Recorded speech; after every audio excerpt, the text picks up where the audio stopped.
quite there. We go. Finally gets a kill on the Hanpa.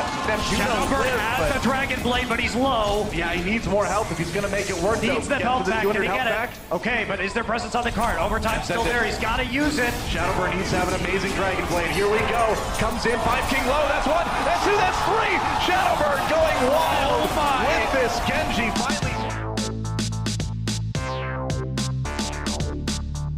What's going on, guys? It's FREEDO here for Your Overwatch, and today we're going to be breaking down the awesome plays by who I believe is the best Genji in the world, Shadowburn. I know there's a lot of names you can throw into that hat, and if you have an opinion on who your pick is, feel free to let us know in the comment section down below. Prophet's absolutely killing it. Libero and Dreamcast were making plays out here, but Shadowburn brings elements to the Genji position that I think no other player has been able to emulate in the same degree. And because the Philadelphia Fusion don't have the best teamwork and team players in general, it gives a lot of opportunities for Shadowburn to make these big carry plays that bring back fights that they otherwise probably would have lost if he didn't play so insanely well. The biggest scalp that Shadowburn has taken is the big win over NYXL, who I still believe is the best team in the world, and many do as well. But I covered a lot of those plays in the second half of the long Koreans finally lose video, so if you want to see analysis on that, go to that video. For today, we're going to follow up on the subsequent games since that time, which I think builds onto the resume and adds to my argument that I think he's the best. Now, there's a few aspects of Shadowburn's play that I want to focus on today. One key distinction that separates him from other insane Genji players is that he holds onto his Dragon Blades way longer than anybody else does, which sometimes can be an issue, but most of the time is a very high game sense play that sets up the Fusion to overwhelm with better resources and firepower to guarantee fight wins. Let's take a look at this clip on Dorado against the Dallas Fuel, who, keep in mind, are running 2 DPS. McCree and Doomfist both have the potential to counter Shadowburn's Genji, but he's so good at his movement and repositioning in the fight, nobody can even touch him anyway. Because they know they have Valkyrie, Coco attempts to make an aggressive backline dive, but it's done out of sync, and the control and spatial awareness that Shadowburn has peels for this instantly, punishes that. All the while, he's avoiding damage from his counters, Winston, McCree, and Doomfist, largely by staying at high angles, poking down targets. Most other Genjis would have pulled out their blade by now. This fight's committed. Time to rack up frags on the scoreboard, right? Well, not for Shadowburn, because he can read that the Dallas Fuel really aren't making much headway into this fight. They're still controlling the entire engagement. Philly isn't down by any means, so why use the Dragon Blade to just clean up a fight that they're winning anyway? And after seeing more of his play in other contexts, I can tell you that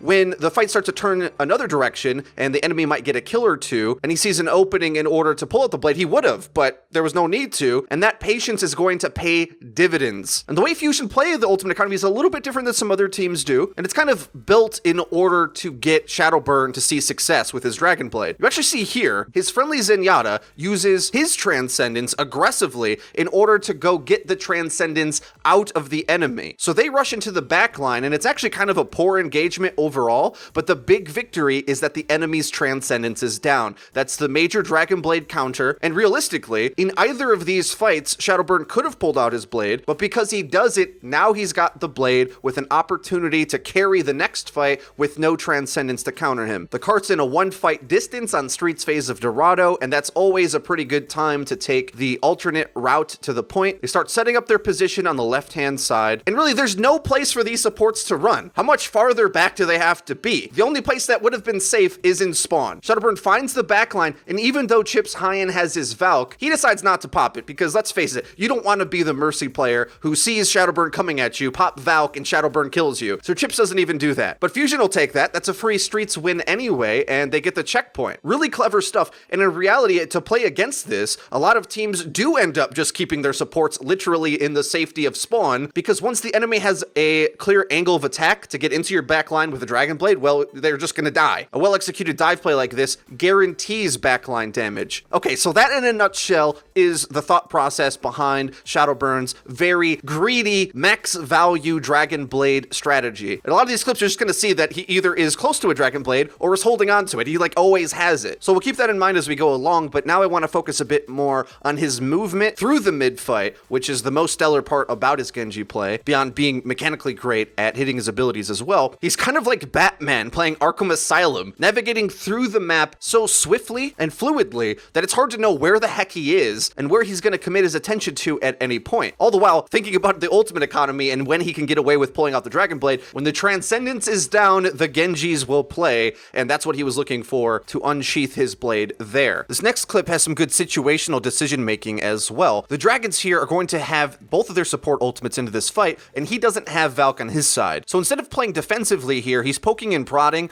looking for a dual engagement and a pick-off, because they have to find an advantage somewhere, because it's going to be very difficult to outlast the ultimates that the Dragons are going to be bringing into this engagement. Very good discipline to not pull out the blade just to kill the soldier, because, well, he lands all of his abilities perfectly, so he didn't need it anyway. But just as well, the Transcendence would have been popped as he tried to aggress into the enemy team either way. And it's hard to tell this, but both teams end up popping Trance in the mid-fight as Shadowburn runs for his life away from Roshan. And this is just some really stellar movement to keep his angry pursuer from getting in range to kill him. And particularly on Li Zhang, Shadowburn is an expert at navigating through every angle that he can utilize to maneuver around the map. Jumping over the wall surprises the Winston player. He can't know that Shadowburn's going to do that necessarily, so it helps him finish off Roshan. The res comes in, well, now it's a full HP monkey, time to run away. He sniffs out where the backline is and only breaks the main line of sight for like a fraction of a second with his dash, and before you know it, he's in the window with a great angle to take control of this entire fight. Support ults down, finds the backline. This is almost an insane Shadowburn play,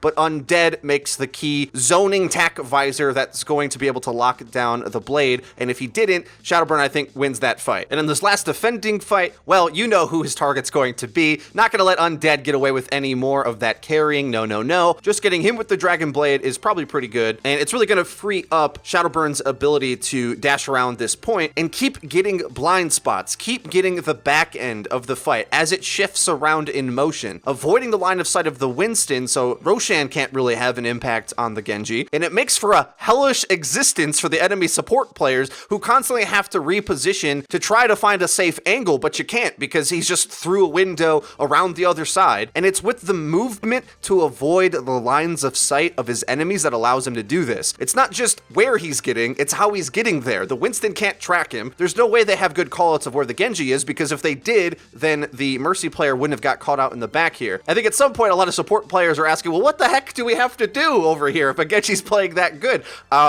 You can't let your DPS die, that's for sure. You can dedicate the Winston to track him one-on-one and just play man-on-man the entire time, but we saw Shadowburn's movement is so good he can avoid the Winston as well, so it's a pretty rough situation, and you just need your DPS to come up big in the duel like Undead did that one time, but it wasn't enough to win this map, of course. But Dragons did come through fighting. That was a map 5. It's really rough for a team like the Dragons who are trying to find a win when a middle-of-the-pack team like the Fusion can upset anybody, like they beat NYXL. So you somehow have to figure out how to beat one of the best players in the world who isn't even necessarily on one of the best teams. Shadowburn is insane. I don't think he's going anywhere. They're definitely shooting for greatness, and really the sky's the limit for these guys when you've got a player like Shadowburn in your corner. What'd you guys think of the video? If you did enjoy it, please leave it a like. It really does help us out and lets us know that you're enjoying the content. If you haven't already, please subscribe because we upload each and every day. So you're going to want to hit the bell icon so that you get notified when our videos go live. Link to the description is our Twitter. I tweet out during the Overwatch League matches, my predictions on the games beforehand, and of course, cool clips and dank memes. That's been it for me. I've been FREEDO for Your Overwatch. I'll see you guys next time.